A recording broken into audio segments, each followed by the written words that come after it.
let's break this down into 2 stages in today's video. How do you swing the golf club faster, but still maintain control? Let's get into it. Now, breaking this down into 2 stages is super important. The first stage is actually to understand how our setup will dictate how fast we can swing the golf club. So first on our list is grip. Really nice and simple. What I want you to do is hold the sole of the club to the sky, put it on a slight tilt, hands on, and I want you to feel as though you get the club into the fingers and the padded part lying on top. And my grip check for this, we've seen this in another video, and I'll leave the link to this one up here and down below to all the grip videos. After you watch this, I would recommend you going checking that out. Trying to feel as though you can keep all those fingers on the golf club. Taking all those fingers off the golf club, but that first finger, that's a really good indicator. If it's in the palm, it's going to fall. It's going to feel very heavy in that top hand. So fingers onto the golf club, 2.5 to 3 knuckles on our left hand, and the fingers again on our right hand. What we need to understand here is, if we had a very narrow stance and added a lot of speed, we would fall over. If we had a very wide stance and wanted to add speed, this would really limit our ability to transfer weight. That chain reaction and sequence of transferring the weight through allows you to add that speed in a great way. And there's my signature move, the little foot flare. Now, one thing I'm going to say with this, when you first do it for the first time, I've done this in lessons, and they literally feel that their toes are pointing out sideways, and it's like, this feels so strange. So if it feels strange, don't worry, you will get used to it. Now, this is exactly how we want to get set up to the driver, and it's so important because the foundations, the base, we want to operate around something that's going to be able to withstand that speed.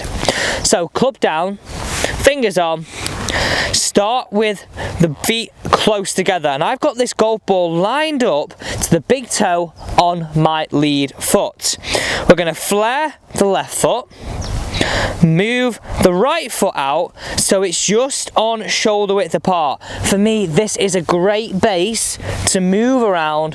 1, to be able to load into the backswing, but 2, being able to transfer that weight through. So important. So I've got my great setup now, my grip's on. This is the final key move. Club up, tilt the hips.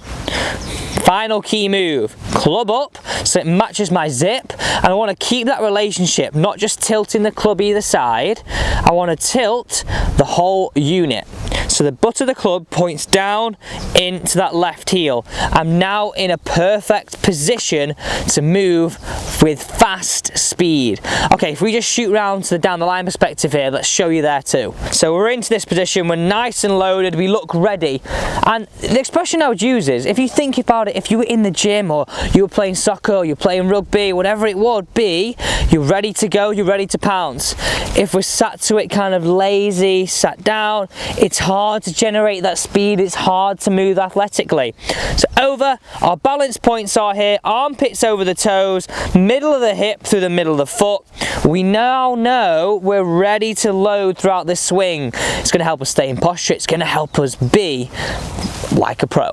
Right, let's get into the second stage now. Guys, welcome to Thursday Throwback. And if you're brand new to the channel, warm welcome to Elliott Golf. My main aim here for you guys is to literally help you enjoy your golf that little bit more. And I really would appreciate it, before you leave today's video, if you could hit that big red subscribe button. Now, a lot of you have been asking and recommending tips and saying, Alex, I have not done this, have you done this video? Well, I produce content every single day on my channel, so make sure to not miss any. You hit that bell notification as well, that's super important. And on a second note, you know what Sunday swings is, and if you don't, you want to know what it is. It's your chance to win a free swing analysis and drills to improve your game. And I asked you a question on yesterday's video. If we got that video to 1,000 likes, we would do 2 swinging downstairs every single Sunday. So what do you think about that? Comment down below. Put hashtag yes to Sunday swings if you want me to do 2. Now this is the key concept to helping you generate the speed. Super simple, super simple. Perfect to be trying at the range this evening.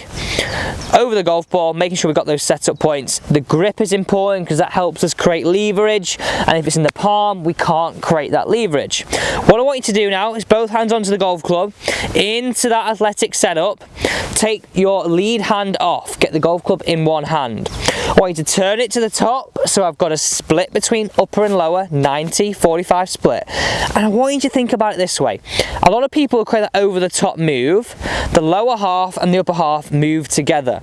This club works in and it doesn't create as much speed. It's very hard for me to create a swoosh now. You can't really hear anything and any movement of this club. And if we do, it's not going to be very controllable. Now watch this.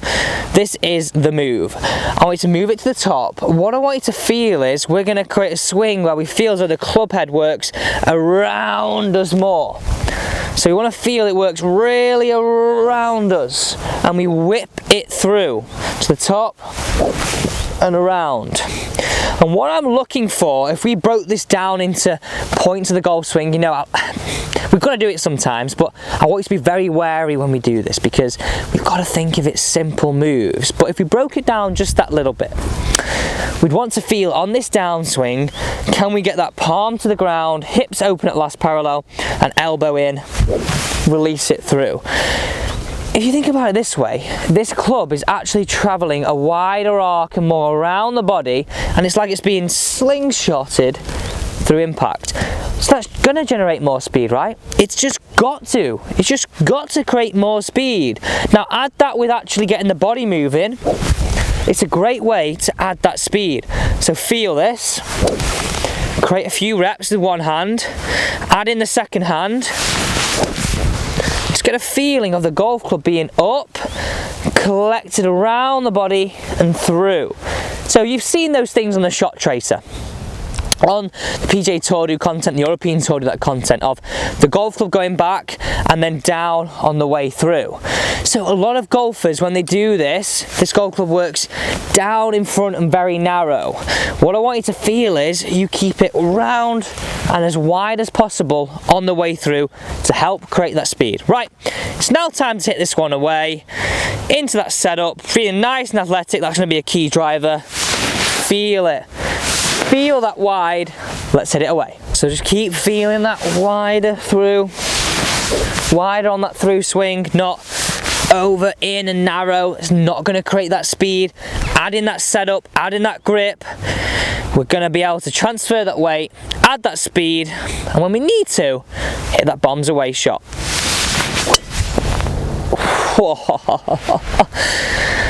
That's not a shot I hit very often, but you need to have it in your locker for when it's needed. So the key thing to understand in this is that our backswing we want to feel is wider in terms of its arc of where the club head is, because on the way through we transfer our weight and our club head arc on the way through will be a little bit narrower in comparison to the backswing. But what I'm saying to you about creating speed and feeling as though it's wide and round the body feels as though that club's being taken from behind to in front. And if we compare this to a slingshot or compare this to a meander in a river, the outside of the bend is that fastest point. Is that fastest point around the body. Anything that's working narrow in and really tight and close is not going to create that speed, and we need that speed. Let's get into the comments. Let's pull a few of your comments out from the last few days, and thank you so much for the support, everybody. So let's bring out the first comment here, which comes from Pacey. He said, great drill, I'm heading out to try it now. And if you're wondering what he was on about there, that was Sunday swings, all about stopping that chicken wing, and I'll leave the link to that video right down in the description, and that's super important. Make sure you do go and check that one out. The other one comes here from John B. This is a complete game changer for me. and this is the bucket fix, all about staying in posture. Solves my early extension issues and gives me consistency. In big capitals he's put, thanks Alex. One question, if I have a full 8 iron, 150 yards for example, and I need to hit a ball 145 yards for example, what adjustments in your swing do you make to hit that club just half a club less? Well, all I would do is, and if I take my 8 iron out here, now you guys know I play 1 length, so this is 7 iron length, but if I'm looking to hit a slightly shorter shot, I would grip mostly to hit all my clubs with roughly 1 inch to 2 inches at the top. I would go down slightly, so shorter in that lever system makes the swing speed a little bit slower, and secondly, I would potentially make it more of a 3/4 backswing and 3/4 follow through, just to take that little bit of speed out. Thanks guys for joining me, and if you've ever got any questions about your game or how these tips are helping you improve, remember, I love to hear, because this is exactly why I create this content. I create this content to help you, yes, you there, really enjoy your golf much, much more. Thank you for joining me on Thursday Throwback. Remember, tomorrow on Friday Fix, we have a giveaway.